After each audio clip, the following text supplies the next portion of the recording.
একেবারে কাচুমাচু হইয়া বসা যায়, চোখের পানি ছেড়ে অন্তরটা নরম বানাইয়া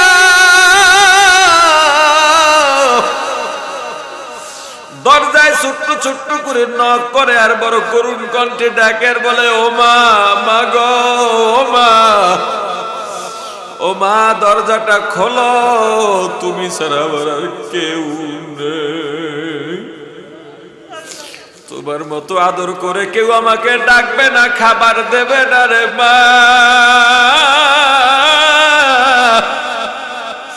আমি জানি যে অন্যায় করছি, তাতে দরজা খোলার কথা না, কিন্তু আমি তো তোমার সন্তান। অন্যায় করলেও তো আমি তোমার ছেলে, আমি তোমার সন্তান।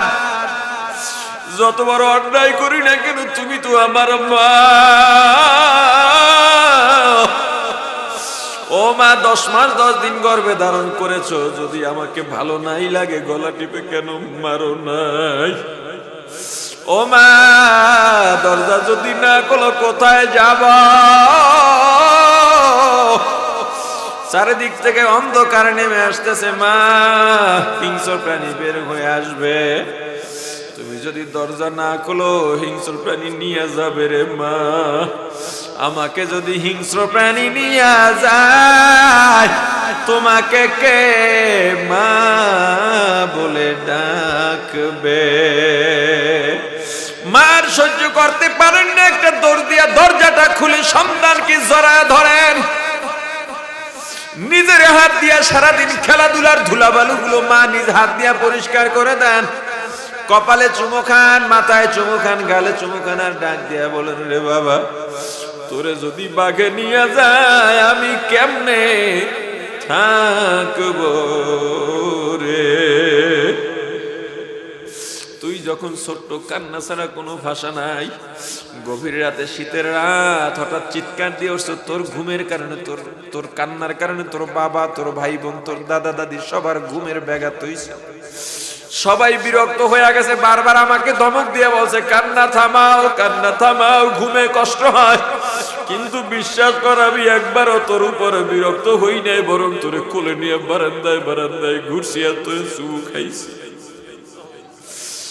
এত আদরের সন্তান,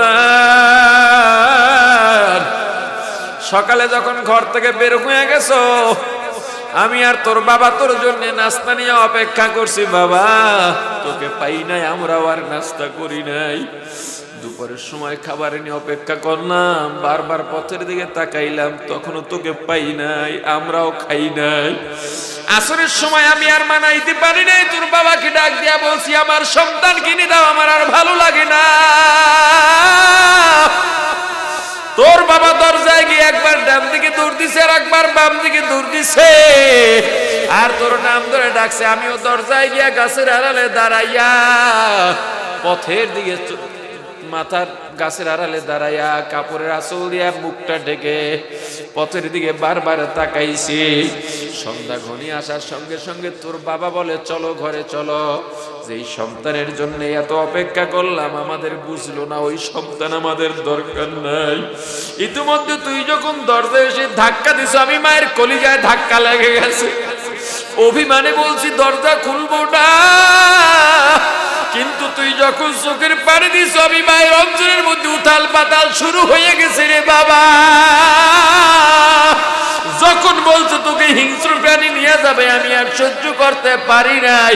আয় আল্লাহ, এই প্রথম আসমানে গভীর রাতে এসে আল্লাহ তোমাকে ডাকে, আমাকে ডাকে, আয় আয় আমার বান্দা, আয় আয় আয়, তুই ঘুমাও, আমি ঘুমাই না। পাগল মন আমার তুমি কারলা গিয়া করলা রে সুখের ঘর। উপর তলায় বাতি জ্বলে,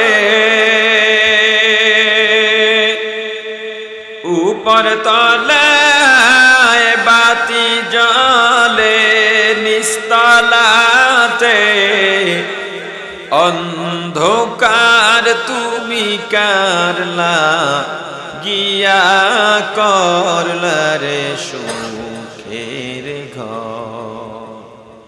পাগল মন আমার তুমি কারলা গিয়া করলা রে বাড়ি ঘর। দুদিনের এই রং তামাশা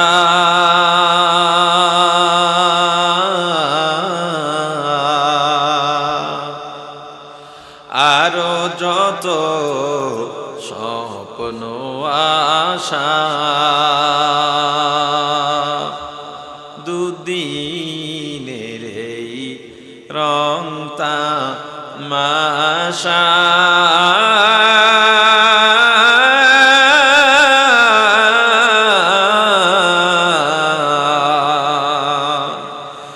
আরো যত স্বপ্ন আশা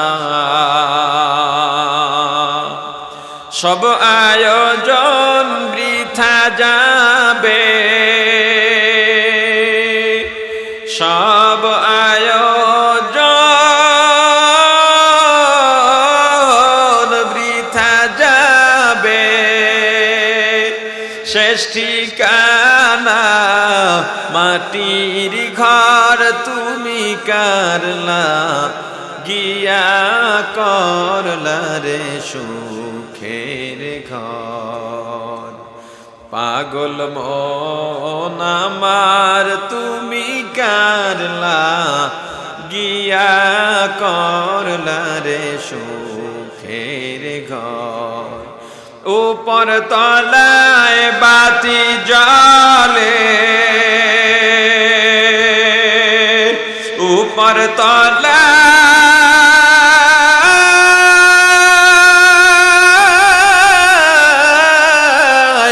বাতি জ্বলে, নিস্তলাতে অন্ধকার তুমি কারলা গিয়া করলা রে সুখের ঘর। পাগল মন আমার তুমি কারলা গিয়া করলা রে বাড়ি ঘর। পাগল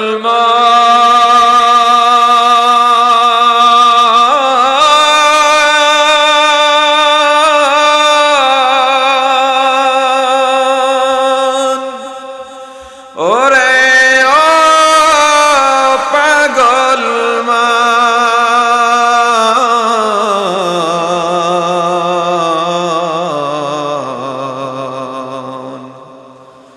আমার পাগল মন। আল্লাহ একজন আছেননি? আওয়াজ দিয়া বলেন আল্লাহ তো আছেন। প্রমাণ কি? আল্লাহ যে আছেন প্রমাণ লাগবে কি লাগবে না? পৃথিবীতে এমন কিছু আছে যেগুলো এমনি এমনি হয়। এই দেশের সেকুলাররা, এই দেশ না বিশ্বব্যাপী, যারা নিজেদেরকে অসাম্প্রদায়িক দাবি করে, একটা কথা বলেনি, যারা অসাম্প্রদায়িক ওরা জাহান্নামী। জান্নাতে যাবে কারা? মুসলিম সম্প্রদায়। কারা? যারা বলে আমরা অসাম্প্রদায়িক, ওদের জন্য জান্নাত নাই। এই অসাম্প্রদায়িক দাবিদাররা সবসময় বলে এটা প্রাকৃতিক ভাবে হয়েছে। একটা ঝড় হলো, কি বললো? প্রাকৃতিক দুর্যোগ। এই প্রাকৃতিক যেটা বলতে চায় তারও তো একটা মালিক আছে। কথা বলেন। এখন আল্লাহ যে আছেন এটার একটা প্রমাণ দরকার আছে না? আল্লাহ কোরআনে বলছেন, আল্লাহর কথা তো আল্লাহ বলবেনই, ওটা আমি বিশ্বাস করি না। কাফেরদের কথা, অবিশ্বাসীদের কথা, ওটা বিশ্বাস করি না। আল্লাহ যে আছেন প্রমাণটা কেমনে করবে? কোরআন হাদিসের দলিল ওরা এমনি বিশ্বাস করে না, অতএব ওদেরকে এই দলিল দেওয়ারও দরকার নাই, কারণ আল্লাহই বিশ্বাস করে না, তো আল্লাহর কোরআন বিশ্বাস করবে কি? ভৌগোলিক ভাবে একটা প্রমাণের চেষ্টা করি, ওরা যেগুলো বিশ্বাস করে। কথা বলে ঠিক ঠিক কইবেন কা ইনশাআল্লাহ কইবেন। এই ঠিক একটা শিক্ষা লইছে, জায়গায় বে জায়গায় খালি ঠিক করেছে। হুজুরে ঠিক কইলো শ্রোতা ঠিক, হুজুরে বে ঠিক কইলো শ্রোতারা ঠিক।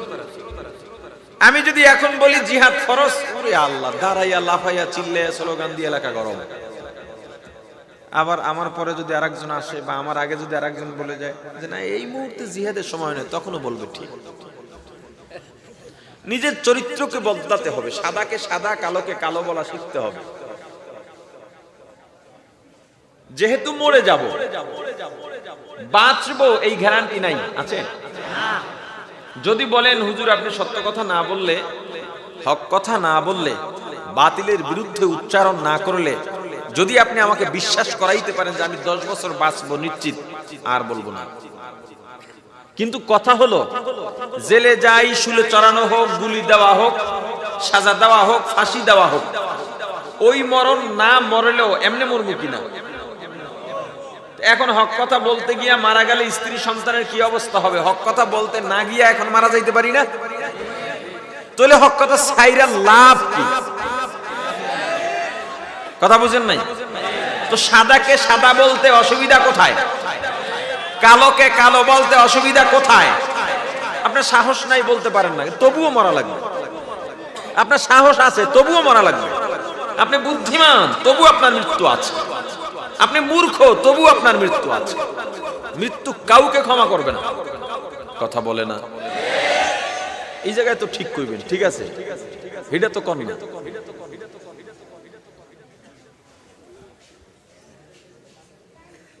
বলেন তো, পানিতে মাটির চাকা ভাসে না ডুবে? পাথর, ইট, বালু। এবার বলেন জমিনটা কিসের তৈরি? মাটি, বালু আছে, পাথরও আছে।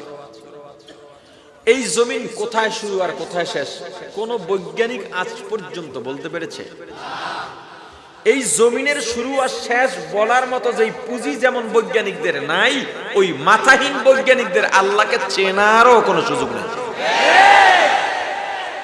ওরা যে এই দুনিয়া, এই জমিনের এ মাথা ও মাথা জানে না, আল্লাহ যে আছেন এটাই তার প্রমাণ। কারণ তোমাদের জ্ঞানে যেটা ধরে না ওইটা আল্লাহর জ্ঞানে ধরে। আচ্ছা এবার আসেন, এত বড় জমিন, পানিতে একটা মাটির ছোট্ট চাকা ভাসাইতে পারলাম না, কিন্তু এই জমিনের নিচে কি আছে? বলেন বলেন, আশ্চর্য ব্যাপার। এত বড় জমিন, পাহাড় পর্বত, গাছপালা, মানুষজন, অট্টালিকার অভাব নাই। এত বিশাল এক জমিন, এই জমিনটা পানির উপরে ভাসতেছে। একটা কবর খনন করলেও পানি চলে আসে। 30-40 ফিট পাইপ ঢুকাইলে টিউবওয়েলে স্বচ্ছ পানি চলে আসে।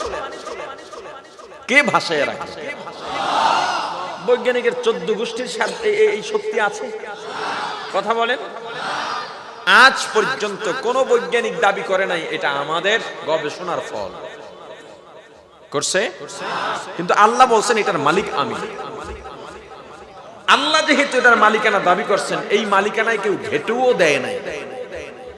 সুপ্রিম কোর্টে, হাইকোর্টে মামলাও দায়ের করে নাই। অতএব এই জমিনের মালিক আল্লাহ। মালিক যেহেতু আল্লাহ, আল্লাহ আছেন। আসমান কোথায় শুরু কোথায় শেষ কেউ জানে না। একটা খুঁটিও আপনাদের চোখে ধরা পড়েছে? জোরে বলেন। কে লটকায় রাখলেন? আসমানের মালিক কে? আজ পর্যন্ত কেউ দাবি করে নাই আসমানের মালিক আমরা। যত যা করুক এটা করে নাই। করছে? যেহেতু কেউ দাবি করে নাই সেহেতু এর মালিক কে? জোরে বলেন। এখন আপনি বলবেন ঠিক আছে সবই মানলাম, কিন্তু আল্লাহর তো দেখি না, না দেখলে কেমনে মানব? কথা বলেন। আজকে আল্লাহকে দেখাবো। সব চুপ হয়ে গেছে। এটা কি জীবনে সম্ভব? আসলেই দেখাবো। আপনারা দেখতে চাইলে আল্লাহকে দেখাবো। কথা বলে না? হ্যাঁ, আল্লাহকে দেখাবো। আশেপাশেই আছে,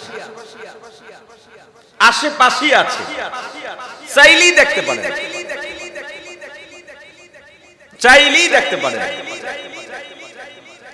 আল্লাহ রাব্বুল আলামিন নবীজিকে ডেকে বলেন, কেউ যদি আমি আল্লাহর অবস্থান সম্পর্কে জানতে চায় আপনি বলেন, ফাইন্নী করিব,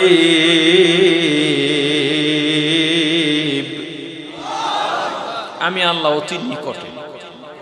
আল্লাহ কাছে না দূরে? জোরে জোরে, কতটা কাছে? নাহনু আকরাবু ইলাইহি মিন হাবলিল ওয়ারিদ।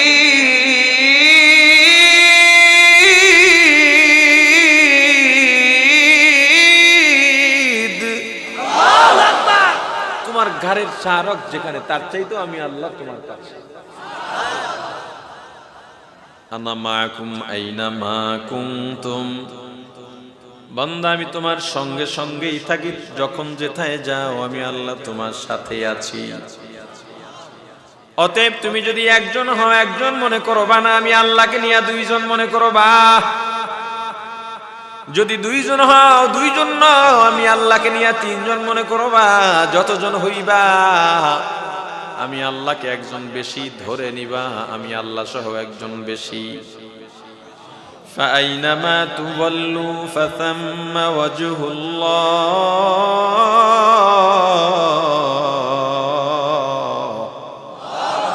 বান্দা যেদিকেই তোমার চেহারা ঘুরাইবা, ঘাড় ফিরাইবা, আমি আল্লাহকে দেখতে পাইবা। এখন আপনি আল্লাহকে দেখতে পান না, সেই ব্যর্থতা আপনার। এবার বুঝে বলেন, আল্লাহকে দেখতে চান কিনা? জোরে। দেখার আগে কয়েকটা কথার জবাব দিতে হবে, কিছু কাজের সমাধান দিতে হবে, আমার চাওয়া পাওয়া পূরণ করতে হবে। নাহলে কি এমনি এমনি দেখাবো? কথা বলে না। মিষ্টি কেমন লাগে? রসমালাই কেমন লাগে? জোরে। চিনি কেমন লাগে? আমিত্তি কেমন লাগে? বাতাসা কেমন লাগে? সবগুলার স্বাদ এক না ভিন্ন? কিন্তু সবগুলা কি স্বাদ? আমারে বুঝাইয়া দেন কোনটার স্বাদ কেমন। তো আমিও ঠিক আছে, এক একটা স্বাদ এক এক রকম। এখন কি সেটা বলেন, বুঝাইয়া দেন।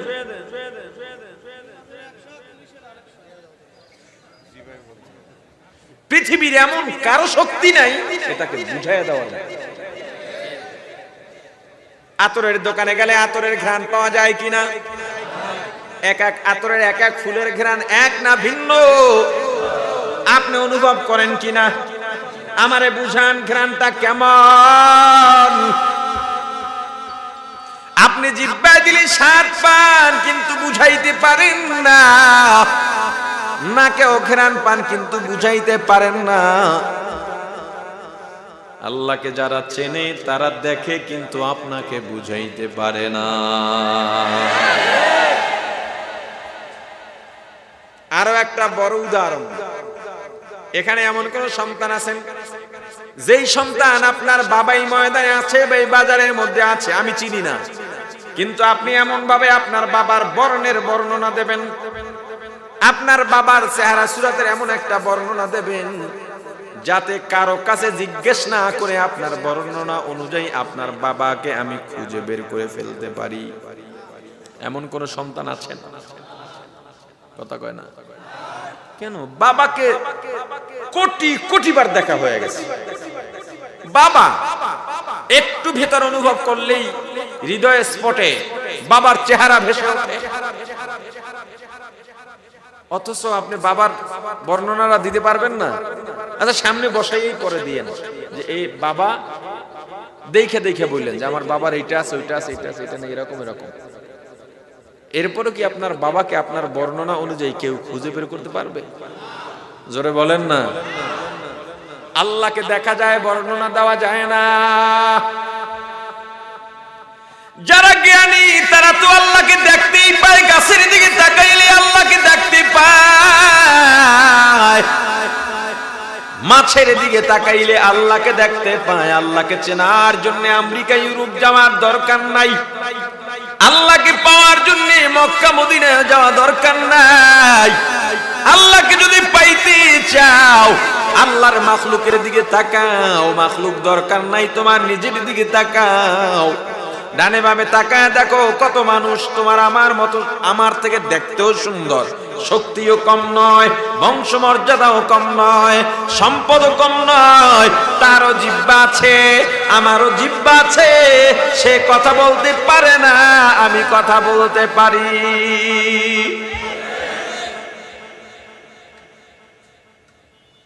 পৃথিবীর কেউ আজ পর্যন্ত কোনো বোবাকে চিকিৎসা করে কথা বলাইতে পারছে?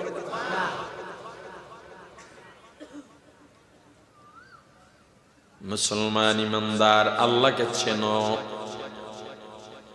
যারা জ্ঞানী তাদের জন্য এই পৃথিবীর মধ্যে আল্লাহর মাখলুক যত আছে তার মাঝে আল্লাহকে পাওয়ার নিদর্শন আছে।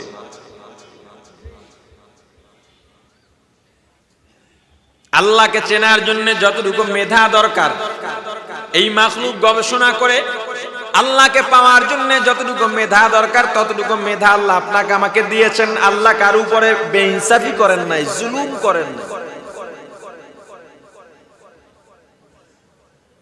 এই আলোচনাটুকুর পূর্ণাঙ্গতা মিলবে আলোচনার শেষ দিকে। এতক্ষণ আমরা জেনেছি নিদর্শন কাদের জন্য, জোরে বলেন। জানা দরকার জ্ঞানী কারা। জ্ঞানী আমরা দুনিয়াতে দেখি, ডাক্তারদের জ্ঞানী মনে করি, ইঞ্জিনিয়ারদের জ্ঞানী মনে করি, স্কুল কলেজ ভার্সিটির প্রধান শিক্ষক, প্রভাষক, অধ্যক্ষ, এরকম আরো যারা যারা আছে, মন্ত্রী, এমপি, বড় বড় অট্টালিকার মালিক, আমরা তাদেরকে কি মনে করি? হতে পারে তারা জ্ঞানী, অবশ্যই তারা জ্ঞানী, কিন্তু আল্লাহর আদালতে তারা জ্ঞানী না মূর্খ? কেমনে মূর্খ কইয়া দিলেন? শর্ত লাগবে তো। কথা শেষ করি আগে। বহু ইঞ্জিনিয়ার তো বড় পীরের থেকেও ভালো আছে, তারা আপনি মূর্খ বলবেন কেন? কথা বলে না। এখন জ্ঞানী কারা?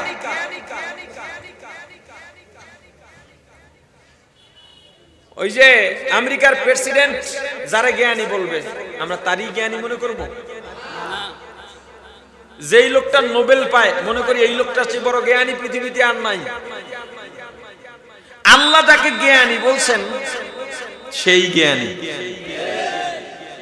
কিন্তু জ্ঞানীর গুণ কি কি? আল্লাহ পরবর্তী আয়াতে জ্ঞানীর 3টা গুণ বর্ণনা করেছেন। কয়টা গুণ? জোরে বলেন না। 1 নাম্বার গুণ, আল্লাযীনা ইয়াযকুরুনাল্লাহ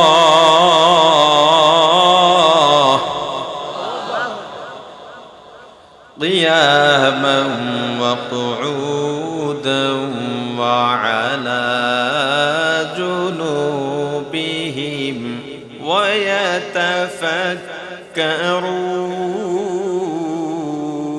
ইয়াতাফাক্কারুন।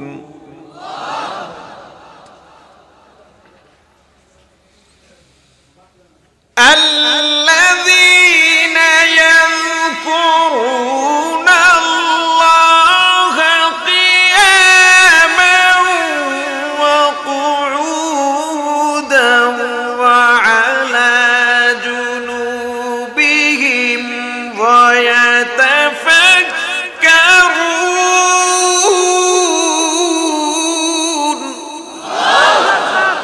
জ্ঞানীর গুণ কয়টা? আওয়াজে বলেন। 1 নাম্বার গুণ, ইয়াযকুরুন আল্লাহ, যারা আল্লাহর জিকির করে। কার জিকির? আওয়াজ দিয়া বলেন, কার জিকির? মুসলমান ইমানদার জ্ঞানীর গুণ বর্ণনা করেছেন কে? জ্ঞানীর 1 নাম্বার গুণ আল্লাহর জিকির করা। মুসলমান তোমার আমার মাঝে জিকির নাই। জিকির কি জিনিস বোঝারও চেষ্টা করি না। জিকিরের আলোচনাও নাই, জিকিরের বয়ান ইমাম সাহেবরাও করেন না, ওলামায়ে কেরামও করেন না। চরমনাইর পীর সাহেব, নায়েবে আমির তারা যখন বয়ান করেন তাদের আগে একজন জিকিরের আলোচনা করেন। আসলে সেখানেও জিকিরের আলোচনা নাই, কিছু কথা বলে শুধু জিকির শুরু করে দেন। অথচ জিকির এটা একটা মহান ইবাদত। জিকির অনেক বড় একটা চিকিৎসা মাধ্যম, বড় ঔষধ মানুষের জন্য। আল্লাহ জ্ঞানীর গুণ বলতে গিয়ে 1 নাম্বার গুণ বলেছেন, যারা আল্লাহর জিকির করে তারা হলো জ্ঞানী। কোন সময় করবেন? 3 সময় করতে বলেছেন। কয় সময়? 1 নম্বরে কিয়ামা, দাঁড়ানো অবস্থায়। 2 নম্বরে কুউদা, বসা অবস্থায়। 3 নম্বরে জুনুবিহিম, শোয়া অবস্থায়। কয় অবস্থায়? আসলে হিসাব করে দেখেন, এই 3 অবস্থার বাইরে মানুষ থাকেই না। হয়তো শোয়া, নয়তো বসা, নয়তো দাঁড়ানো। হাঁটলে তো দাঁড়িয়েই হাঁটতে হয়। তাহলে আমরা 3 সময় না বলে বলতে পারি সব সময়। জ্ঞানীর গুণ কয়টা? 1 নম্বর গুণ। কার জিকির? কয় সময়? কয় সময়? আল্লাহর জিকির করা সব সময়। এই জিকিরের পাওয়ার, জিকির আপনার জন্য কি এখন জানা দরকার কোন জিকির? নামাজকেও জিকির বলে, রোজাকেও জিকির বলে, তেলাওয়াতকেও জিকির বলে, ইবাদতকে জিকির বলে। এই জিকিরের দ্বারা কোন জিকির উদ্দেশ্য, শর্ত কি সব সময় জিকির করা? জ্ঞানীর গুণের মধ্যে শর্ত কি সব সময়? কার জিকির? ও মুসলমান ইমানদার, আল্লাহর গোলাম, নামাজ নামক যে জিকির আছে, চাইলেও আপনি সব সময় করতে পারবেন না। বুঝলাম আপনি বড় নামাজি, নামাজের মধ্যে মশগুল থাকেন, কিন্তু দিনের 3টের সময় চাইলেও আপনি নামাজ পড়তে পারবেন না। 3 সময়ের একটা সময় হলো সূর্য যখন উঠতে থাকে, এটা 10 মিনিটের মতো উঠতে থাকে, 23 মিনিট পর্যন্ত। কেউ কেউ বলেছেন এই সময়টায় নামাজ আদায় করা যাবে না। আর একটা একেবারে দুপুরের সময়, ঠিক মাথার উপরে সূর্য কিছুক্ষণের জন্য দাঁড়িয়ে যায়, এই সময় নামাজ পড়লে সওয়াব হবে না, উল্টা গুনাহ হবে। আর একটা সময় হলো সূর্যাস্ত যখন যায়, ওই সময় নামাজ আদায় করা যাবে না। আসরের নামাজ আদায় করার পর মাগরিব পর্যন্ত আর কোনো নামাজ চাইলেও পড়তে পারবেন না। ফজরের ওয়াক্তের মধ্যে 4 রাকাত ফরজ সুন্নত মিলিয়ে ফজরের 4 রাকাত নামাজ ব্যতীত আর কোনো নামাজ পড়া যাবে না। তাহলে বোঝা গেল এই আয়াত দিয়া অন্তত নামাজের জিকির উদ্দেশ্য না। হ্যাঁ, বাথরুমে কোনো জিকিরই করা যাবে না, অতএব এইটা আলোচনার বাইরে। রোজার জিকির ধরেন, আপনি রোজাদার, সারা বছর রোজা রাখতে চাইলেও, বছরে 5 দিন চাইলেও পারবেন না। তাহলে রোজার জিকিরও এখান থেকে বাদ। এমন একটা জিকির আছে যে জিকির ওযুতেও করা যায়, বিনা ওযুতেও করা যায়, জমিনেও করা যায়, অফিসেও করা যায়। ওই জিকিরের নাম কালেমার জিকির। লা ইলাহা ইল্লাল্লাহ, লা ইলাহা ইল্লাল্লাহ, লা ইলাহা ইল্লাল্লাহ,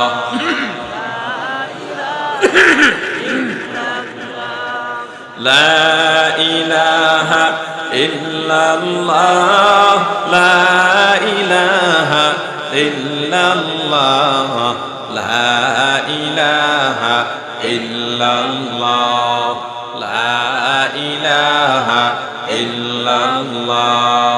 মাজার বাজার গায়রুল্লাহ, পীর ফকির গায়রুল্লাহ, মাজার বাজার গায়রুল্লাহ, পীর ফকির গায়রুল্লাহ। সিজদা করব এক আল্লাহর, লা ইলাহা ইল্লাল্লাহ, লা ইলাহা ইল্লাল্লাহ, লা ইলাহা ইল্লাল্লাহ, লা ইলাহা ইল্লাল্লাহ। আগুন পানি গায়রুল্লাহ, আলো বাতাস গায়রুল্লাহ, আগুন পানি আলো বাতাস গায়রুল্লাহ। সিজদা করব এক আল্লাহর, লা ইলাহা ইল্লাল্লাহ, লা ইলাহা ইল্লাল্লাহ, লা ইল্লাল্লাহ লা ইলাহা ইল্লাল্লাহ আসমান জমিন গায়রুল্লাহ মানব দানব গায়রুল্লাহ আসমান জমিন গায়রুল্লাহ মানব দানব গায়রুল্লাহ সিজদা করব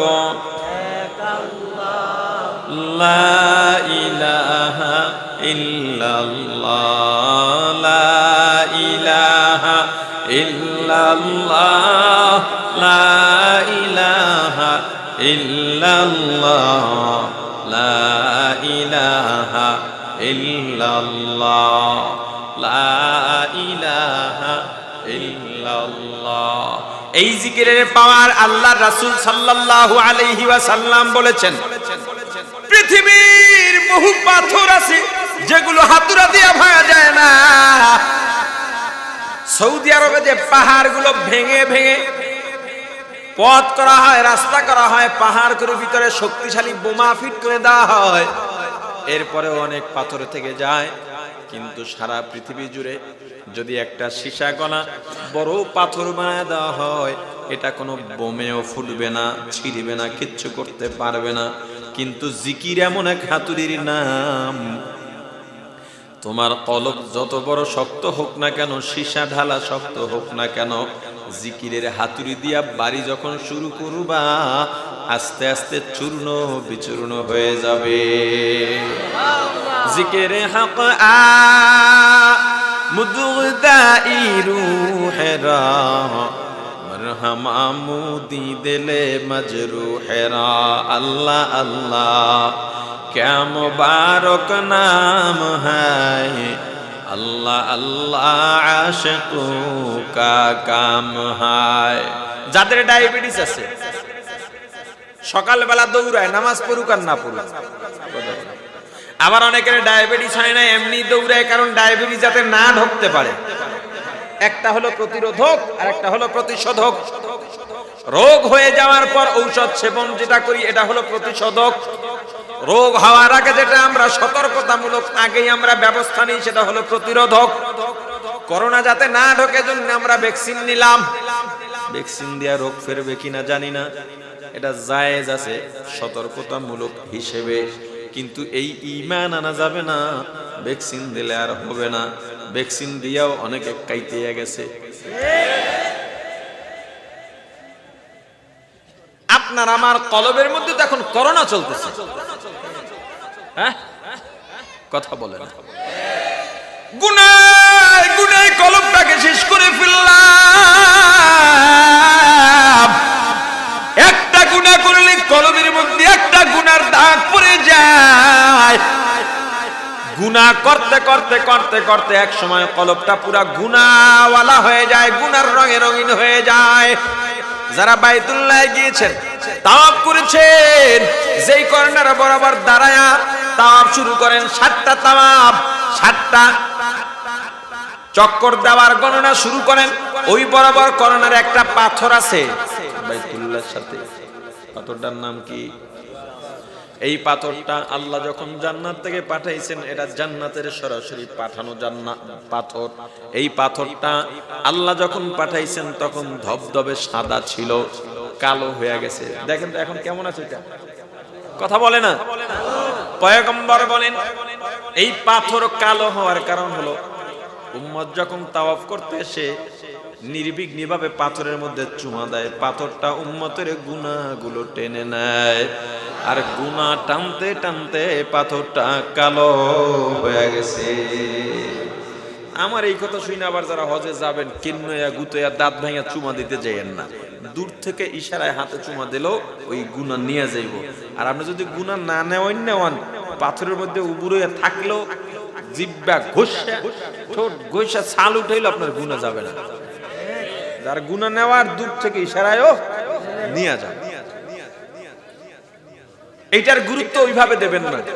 আমিরুল মুমিনিন খলিফাতুল মুসলিমিন হযরত ওমর বলেন, পাথরে চুমা দিয়ে বলেন, হে হযরত আসাদ, হে পাথর শোন, তুই কিচ্ছু না, তুই আমার রব না, তুই আমার আল্লাহ না, তুই আমার জান্নাত না, তুই কিচ্ছু না, তোরে আমি কিছু মনেই করি না।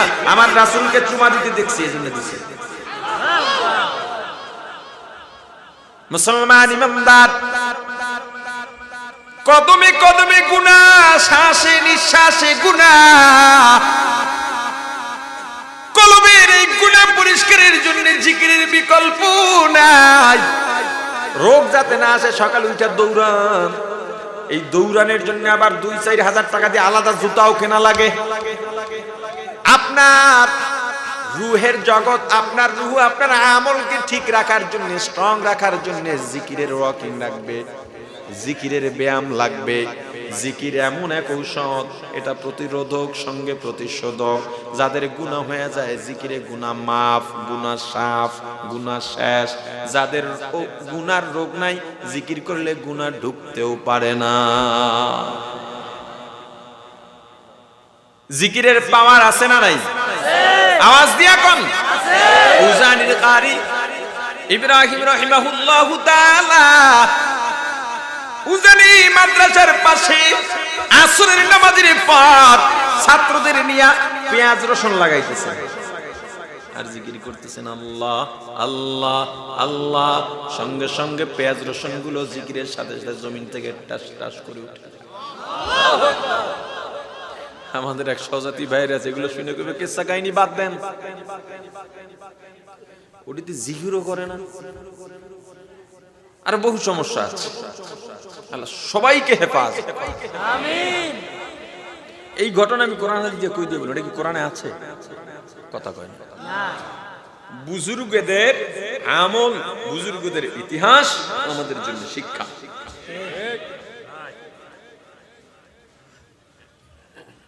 কুত্তা দেখলে তোমারে দৌড়নি মারে। কারি ইব্রাহিম রহমাতুল্লাহ আলাই যখন নামাজ পড়তেন, হুজুর যেই ঘোড়াটায় চলতেন, ঘোড়াটাও দাঁড়ায়া নামাজের অভিনয় করত। হুজুর যখন দোয়া করে চোখের পানি ছেড়ে কাঁদতেন, ঘোড়ার 2 চক্ষু দিয়া টপ টপ করে পানি পড়তো। হুজুর যখন জিকির করতেন, ঘোড়াটাও মাথা নাড়ায়া নাড়ায়া কি জানি বলতো। আউলিয়ারা কারে উকবা ইখতিয়ার, জাহেলারা কারে দুনিয়া ইখতিয়ার। আশিকারা মিল্লাত মাযহাব জুদাস্ত, আশিকারা মিল্লাত মাযহাব খুদাস। রশিদ আহমদ গঙ্গুহি রাহমাতুল্লাহ আলাইহি। আমরা আউলিয়া একরামের বহু জীবনী পড়ি, এগুলার জীবন্ত নমুনা এখনো ইন্ডিয়ায় গেলে দেখা যায়। রশিদ আহমদ গঙ্গুহি রহমাতুল্লাহ আলাই যেখানে বসে মুরাকাবা করতেন, জানেন রুমটা কোথায়? মাটির নিচে। রুমের বাইরে নেটওয়ার্ক ফুল, ইন্টারনেট 4G। রুমে যখন ঢুকলাম সঙ্গে সঙ্গে নো সার্ভিস। এবার বুঝেন কত তলে অন্ধকার। খাদেম একটা আওয়াজ পেলেন, ব্যাপার কি? কামরার থেকে যে কোনো ভাবে কোনো একটা ছিদ্র দিয়ে দেখলেন, শুধু জিকির শোনা যায়, গঙ্গুহির জিকির শোনা যায়, জিকিরের শব্দ, গঙ্গুহি নাই। শরীরের 360টা জোড়া আলাদা আলাদা হয়ে জিকির করতেছে। আল্লাহ আল্লাহ আল্লাহ আল্লাহ আল্লাহ আল্লাহ আল্লাহ আল্লাহ আল্লাহ আল্লাহ আল্লাহ আল্লাহ আল্লাহ আল্লাহ আল্লাহ আল্লাহ আল্লাহ। সাহাবায়ে কেরাম জিকিরে ছিলেন, ঠোঁট নড়ত, জিকিরে ছিলেন। তাবিন, তাবে তাবিন, আইম্মা মুজতাহিদিন জিকির করতেন সব সময়। পাবলিক কি কম, আমরা হুজুরে এখন জিকির করি না, করি তো না, করি না, বরং বিরোধিতাও করি। কথা বলে না? হ্যাঁ, হায় কি এক হাসিব।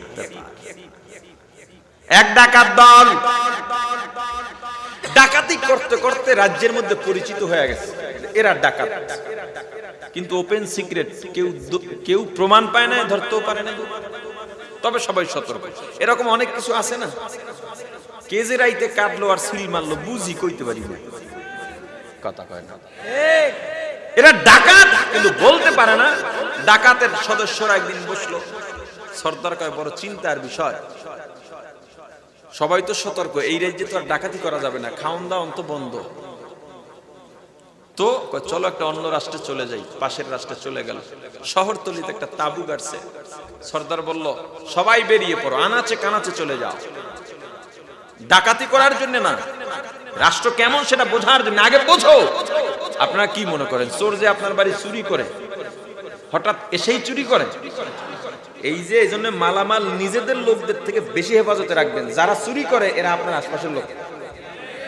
আমার এই কথা শুনে চুরি হইলে আবার আশপাশের লোক ফিডেন শুরু করেন না, প্রমাণ লাগবে। তবে চোর পরিচিত, সবসময় ছিনতাইকারী ওদের পরিচিত হয় না, রাস্তাঘাটে ধরে নিয়ে যায়। কিন্তু আপনার ঘরের মাল বাইরের কেউ এসে হঠাৎ করে নিতে পারবে না ইনফরমেশন ছাড়া। কথা বুঝে আসছে? আগে দেখো রাষ্ট্রের মধ্যে রাষ্ট্রের অবস্থা কি, এই রাষ্ট্র কিভাবে পরিচালিত হয়। না বুঝে তো ডাকাতি করা যাবে না, যেখানে সেখানে হাত দেওয়া যাবে না। ইসলামের বিরোধিতা যারা করে, ইসলাম বিদ্বেষী যারা, আপনারা কি মনে করেন তারা ইসলাম নিয়ে গবেষণা করে না? এই আপনাকে আমাকে নিয়ে গবেষণা করে। এই লোকদের, এই মানুষদের ঈমান কিভাবে ধ্বংস করা যায় লক্ষ্য করে দেখছে। এরা হুজুরদের বেশি পছন্দ করে, ইসলামকে ভালোবাসে। অতএব ওদের লোকগুলোরে হুজুর সাজাইয়া বসাইয়া দিছে। এখন ওই সাজ সজ্জাকৃত হুজুররা আমাদের ঈমান লুটপাট করে খাচ্ছে। ওরাও সফল, কারণ মানুষ কয় হুজুররাই বুঝি এখন এই জঙ্গিবাদী করে বেড়ায়। অথচ আজ পর্যন্ত কোথাও হুজুরদেরকে পাওয়া গেছে? কথা বলে না। এগুলো অন্য আলোচনা। সবাই সারা রাষ্ট্র সফর করে এলো, হতাশ, চেহারা মলিন। কি ব্যাপার? কয় না, এই রাষ্ট্রে আরো করা যাবে না। কেন? এরা সবাই ধর্মপ্রিয়, বাদশাও ধর্মপ্রিয়। এদের গোয়েন্দা বিভাগ, এদের প্রশাসন বিভাগ সবাই স্ট্রং, বিচক্ষণ, একটা সুইও ধরা যাবে না। সবাই হতাশ। সর্দার কয়, আসি তো, টেনশন করে না। কি বলছো তোমরা? এই রাষ্ট্রের মানুষ সব ধর্মপ্রিয়। অতএব ঠিক আছে, আজকের থেকে একটা কাজ শুরু করে দাও। তাসবিহ লও, সুবহানাল্লাহ জিকির করবা, দিন রাত 24 ঘন্টা, আর কোনো কাজ নেই। এই যে জিকির আল্লাহকে পাওয়ার জন্য। সব টুপি সুন্নতের টুপি না। নির্বাচনের সময় যে টুপিগুলা মাথায় ওঠে এগুলো সুন্নতের না, এটা ধর্ম ব্যবসা। আমরা বলে ধর্ম ব্যবসা করি, আম করে কয়। ঘুমের সময় টুপি মাথায় থেকে খুইলে কোন সময় পরে এটা তো ফজর টের পাই না। অনেক সময় যে লাগিয়ে যে থাকে, লাগিয়েই থাকে, কথা কয় না। মৌসুমী টুপিওয়ালারাই মূলত ধর্ম।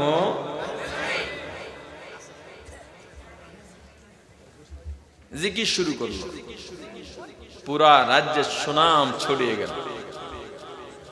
এদের মতো বুজুর্গ আর নাই। বাদশা খবর পেয়ে লোক পাঠালেন, গোয়েন্দা পাঠালেন, যাও খবর নাও এরা কি আসলে কোনো দুষ্কৃতকারী কিনা, রাতে কোনো পরিকল্পনা করে কিনা। গেছে, গিয়ে দেখে রাতেও জিকির করে। এদেরকে কেমনে চিহ্নিত করে? এই দেশে বহু পীরের দরবার আছে। এমন পীরও আছে সাদা লুঙ্গি সিলাই সারা পরে, কারণ রাসূল চাদর পরতেন ওই মাসালায়। যাদের দাড়ি নাই তাদের সাথে তো মুসাফা করে না। আপনি তো মনে করেন কত বড় কামেল, রাজার বাগের বিশ্বাস। রাজার বাগের বিশ্বাস। বরগুনা যখন পড়ি তখন একবার দেখেছি, হিডে আছে না মরছে আর একটা আছে জানি না, যেটা দেখছি কি যে সুন্দর। এত সুন্দর মানুষ আল্লাহ কেমনে জাহান্নামে জ্বালাই। তার লুঙ্গিটাও সাদা, সিলাই ছাড়া। আসলে ঈমানের হেফাজতকারী না ধ্বংসকারী? জোরে বলেন। কৌশল। সবাই দিন পালন করে, দিনের জন্য না, নিজের জন্য না। দিন পালনের ভেতরেও ঈমান ও দিন ধ্বংস করার ষড়যন্ত্র থাকতে পারে কি পারে না? গোয়েন্দা গিয়ে বললেন, মহারাজ না, এরা তো দুষ্কৃতকারী না, এরা রাতেও জিকির করে। বাদশা বড় খুশি হয়ে গেছে, ওদেরকে দাওয়াত দাও, অমুক দিন রাতে আমার দস্তরখানে রাজ দরবারে একসঙ্গে খাবো। দাওয়াত পাইয়া ডাকাত সর্দার কয়, দেখছো অপেক্ষা যতদিনের দিছিলাম ততদিনই তো লাগে নাই, কাম হয়ে গেছে। সিংহাসনে বাদশা বসা, আমরা তার মেহমান, পাওয়ার কত আমাদের, মন্ত্রী গুনার টাইম থাকবো না। যেগুলো পিএস মিএস থাকে এগুলোর পাওয়ার আসলটার চাইতে বেশি।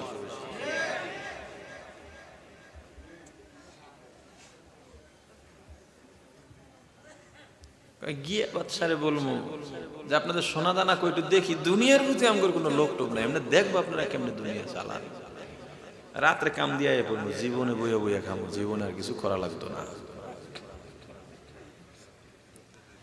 যে দুনিয়ার প্রতি কোনো কি নাই, মোহ নাই, লোভ নাই।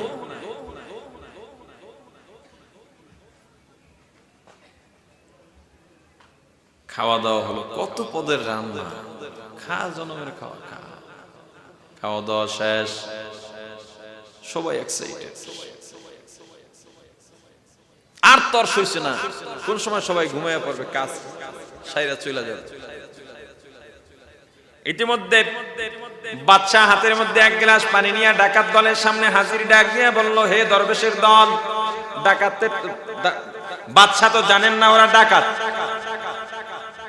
হে দরবেশের দল, আমার একমাত্র সন্তান যুবরাজ কুষ্ঠ রোগে আক্রান্ত, এত ডাক্তার কবিরাজ দেখাইলাম, এত চিকিৎসা করলাম, বড় বড় বুজুর্গ দিয়া পানি পড়াও দিলাম, কোনো কাজ হয় না। আপনারা সব সময় জিকির করেন সুবহানাল্লাহ, অর্থ আল্লাহ পবিত্র। সুবহানাল্লাহ অর্থ কি? আমার বিশ্বাস আপনাদের পবিত্র জবান দিয়া যদি আমার পানিতে একটু ফু দিয়া দেন, পানি পড়া দিয়া দেন, আমার ছেলে ভালো হয়ে যাবে। সবটির মধ্যে কাঁপা কাঁপি শুরু হয়ে গেছে, কি পুরো ফু দেবে। সর্দার কয়, কাপস করে, আমি আছি তো। কি পইরা দিব, ভালো তো হইতো না, আমরা তো কেউ না, ভালো না হইলে না হইবে, হুনুস নয় আরো বড় পিসাবরা ফু দিছে, ভালো হয় না, মোটা হইল না। তো ফু তো একটা জিনিস দিয়া দেওয়া লাগবে, কে সারাদিন যে সুবহানাল্লাহ জিকির করছি, সুবহানাল্লাহ পড়ে পড়ে ফু দিয়া দাও। সুবহানাল্লাহ অর্থ কি? সুবহানাল্লাহ বলে বলে পানির মধ্যে ফু দিয়া দিল। পানিটা নিয়ে বাচ্চা যখন সন্তানের গায়ের মধ্যে ছিটায় দেয়, সন্তান সঙ্গে সঙ্গে সুস্থ হয়ে যায়। রতদারি বরকামাল আনতা রব্বি আনতা হাসবি জুল জালাল। বাচ্চা আনন্দে আত্মহারা ডাক দিয়া বলতেছে, দরবেশের দল, স্বর্ণের গুডাউন খুলে দিলাম, রূপার গুডাউন খুলে দিলাম, মুদ্রার গুডাউন খুলে দিলাম, আপনাদের যত মনে চায় উপটল কোন হিসেবে নিয়ে যান। আমার সন্তান ভালো হয়ে গেছে, আপনাদের মতো বুজুর্গ এক বেলা খাওয়াইতে পারছি, এর চাইতে বড় চাওয়া আমার আর নাই, বড় পাওয়া আমার আর নাই। ডাকাত সন্তান একটা চিৎকার দিয়া বাচ্চার পায়ের মধ্যে পড়ে গেছে। বাচ্চার লজ্জা দিন না, অপরাধী বানাইন না, আমরা কোন দরবেশের দল না, আমরা ডাকাতের দল। আপনাদের ধোঁকা দেওয়ার জন্য, বোকা বানাবার জন্য সুবহানাল্লাহ জিকির করেছি, অন্তর দিয়া পড়ি নাই। আল্লাহর নাম যদি অনিচ্ছাকৃত নেওয়ার পরেও এইভাবে স্বর্ণ গোডাউন পাওয়া যায়, আমাদের ইচ্ছা ছিল অল্প কিছু নেওয়া। ওই আল্লাহকে যদি মন লাগায়া ডাকতাম, কিসের স্বর্ণ আর কিসের মুদ্রার কিসের রৌপ্য, আল্লাহ তো সারা দুনিয়া আখিরাতের মালিক বানায়া দিতে। তওবা করলাম মুসলমান ইমানদার। এই ওয়াজগুলা কি শুধু পুরুষদের জন্য না, নারীদের জন্যও? কথা বলে না? এ পর্দালের মা, ঘরের মধ্যে জিকির নাই, ঘরের মধ্যে আছে গান বাজনা, আপনার ভেতরেও জিকির নাই। আজকে সবক নিয়ে যাবেন, সব সময় জিকির করা। রিকশাওয়ালা, রিকশা চালাও, হাত দিয়ে হ্যান্ডেল ধরা লাগে, পা দিয়ে পেডেল মারা লাগে,